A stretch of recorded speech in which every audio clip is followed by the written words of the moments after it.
আলকেমিস্টাইন বইটা ভাই যেভাবে গল্পটি আমার সবাই জানা হয়ে গেছে, আমি আর ওটা নিয়ে আলোচনা করতে চাচ্ছি না, কারণ আমি সবাই জেনে গেছি।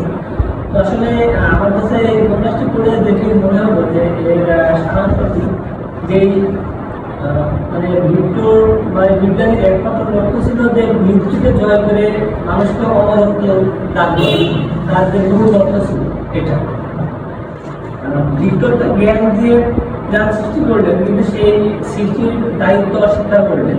এটা বোঝা যায় যে কেবল আসলে জ্ঞান দিয়ে জ্ঞান থাকলে চলবে না, প্রয়োজন নৈতিকতার দায়িত্ববোধ আসা আমাদের। আসলে এই উপন্যাসটি করে আমরা যে এটা আমাদের ছাত্র জীবনে আমরা সবচেয়ে আমাদের কিছু কিছু লাইন খুব ভালো লেগেছে, যে তার মা মৃত্যু সব যায়, কিন্তু তার বাবা তাকে তার মা তাকে নেগলেক্ট করেছে যে আমার ছেলেকে বলার দরকার নাই, ওর রিসার্চ করতে হবে। এটা আমার খুব ভালো লেগেছে। আর এই ভিক্টোরিয়ারও যে একটা ইচ্ছা শক্তি, সে যে বাসায় যায় না, তার কতদিন সে তার গবেষণা নিয়ে ধ্যানমগ্ন আছে। আসলে আমাদের ছাত্র জীবনে আমাদের এমনটা হওয়া উচিত বলে আমি ওই উপন্যাসটা পড়তে গিয়ে ওই লাইনে এমনটা উপলব্ধি হয়েছিল। তারপর যে আসলে এই উপন্যাসটি পড়ে যে মূল বার্তা, ওই উপন্যাসটির মূল বার্তাটা এমন দিয়েছে যে প্রত্যেক জীবেরই ভালোবাসা পাওয়ার অধিকার আছে, আর সমাজ যখন কাউকে নিয়ে দূরে ঠেলে যায় তখন তার পরিণাম আসলে ভয়াবহ হয়। আমরা দেখলাম যে এই দানবটি তার প্রভুর কাছে বলতো যে আমাকে দানবী তৈরি করে দাও, আমি একাকিত্ব জীবন আমার ভালো লাগছে না, আমি আসলে তৈরি করে দাও, তাহলে আমি এই যে নরহত্যা এই অত্যাচার করে আমি থামাবো। তো আসলে তার পরিণাম আমরা দেখতে পারলাম যে কতটা ভয়াবহ হয়েছে। আসলে এমন একটি সাহিত্যকর্ম যা সবাইয়ের মধ্যে দেখি আমাদের এখনকার সমাজের কিন্তু বিজ্ঞানের যে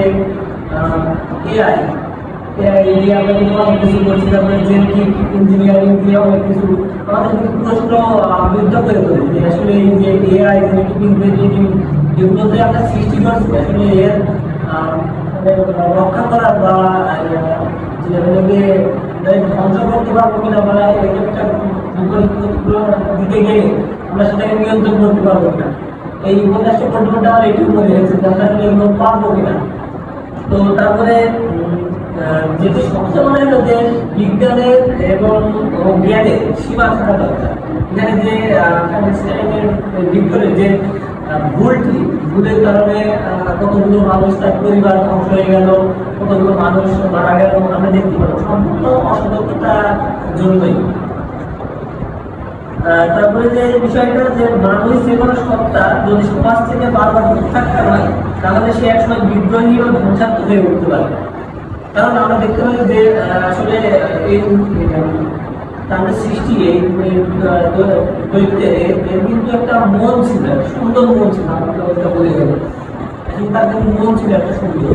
সে প্রথম কি করলো, ওই যে শিশুটি শিখে খেলা খেললো, তার সুন্দর রাস্তার ফুলগুলো সব পেয়ে এনে দিল, এনে দিয়ে তাদের যে সুন্দর মানে ঘরের আলো ওটা মতো খেলা খেললো, যখনই তার চেহারাটা দেখলো তখনই সে শিশুটি পালিয়ে গেল।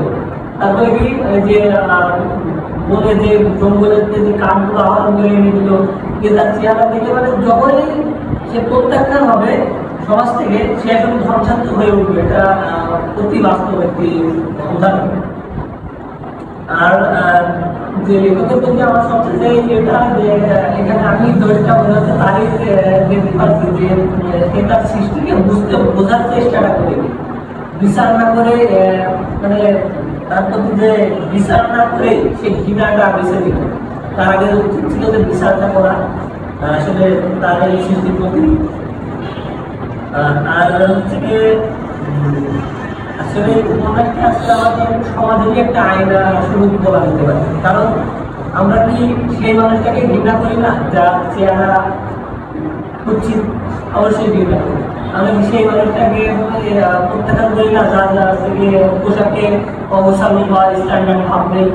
কি ব্যক্তিটির মতো তার পুরুষ যে তাকে জীবন দিল, তাকে সৃষ্টি করলো, সে তার চেহারার জন্য তাকে প্রত্যাখ্যান করবে, তাহলে এটা আমাদের এই সমাজের একটা আয়না বলা যায়, আয়না শুরু করা যায়। আরেকটা জিনিস কি এমন হলো যে ভালোবাসা স্বীকৃতির আকাঙ্ক্ষা, এটাই সবচেয়ে বড় মানবিক চাহিদা আসে। সৃষ্টি করলেই দায়িত্ব আসে, আর দায়িত্ব মানে ভালোবাসা এবং সহানুভূতি। যে আমরা দেখি যে একটা মা তার সন্তান যত কুচ্ছিত হোক, যত হোক, কিন্তু সে তাকে লালন পালন করে, তার সন্তান কখন তার কাছে বোঝা হয় না। কিন্তু এখানে দেখলাম যে সৃষ্টি করলে কিন্তু তার কিন্তু দায়িত্ব আসা উচিত ছিল, কিন্তু সে দায়িত্বটা সে ইয়ে করলো না, তার জন্য সে ওগুলো অবহেলা করলো। তবে ভালোবাসা ও সঙ্গ এটি শুধু চাওয়া নয়, এটা একটা অধিকার। আমাদের যে ভালোবাসা এবং আমরা যে সঙ্গ চাই, এটা আমাদের শুধু চাওয়া নয়, এটা আমাদের অধিকার বলে মনে করছি। ভালোবাসাহীন জীবন নয়, ভালোবাসাকে পেলে আসলে মানুষ ভালোবাসা ঘৃণায় প্রতিস্থাপন করে। অর্থাৎ ভালোবাসা জীবন আমাদের জীবনের মধ্যে পড়ে না। আমি বারবার ভালোবাসা চাচ্ছি, আর ভালোবাসা থেকে কখনই প্রত্যাখ্যান হচ্ছি, তখনই কিন্তু এই ভালোবাসায় আমার ঘৃণার প্রতিস্থাপন হবে। যেমনটা আমরা এই উপন্যাসে দেখলাম যে তুমি বলছে আমাকে আমার সঙ্গী তুলে দাও, বিজ্ঞানী দিল না, বিজ্ঞানী দিল না, তার বছর থেকে সে তখন হয়ে উঠলো ধ্বংসাত্মক। সে তাকে বলতো তারপরে হত্যা করলো না, তারই পেছনে ছুটতে ছুটতে লেখকের মৃত্যুটা ঘটবে, অর্থাৎ তারই কারণে, তার সৃষ্টির কারণে তার মৃত্যুটা ঘটবে। আর এই মনে ছিল আর কয়েকটি লাইন ভালো লাগছিল, লাইনগুলো সবাই জানেন, আমি বলছি না। আর যদি আমার এই আমার একটা প্রশ্ন আছে এই বাচ্চাতে, যে আসলে যদি তার জন্য যদি বিজ্ঞানী ভিক্টর যদি মানবিক দৈত্য যদি বানাতো, তার শ্রমিক বানাতো, তাহলে কি যে আসলে সে কি হিংস্র হতো না, বা সংস্থা এই করছে ভালো লাগতো, সে কি ওই মহিন্দ্র বলে গিয়ে প্রকাশ শুরু করতো? এটা আমার প্রশ্ন। ধন্যবাদ সবাইকে।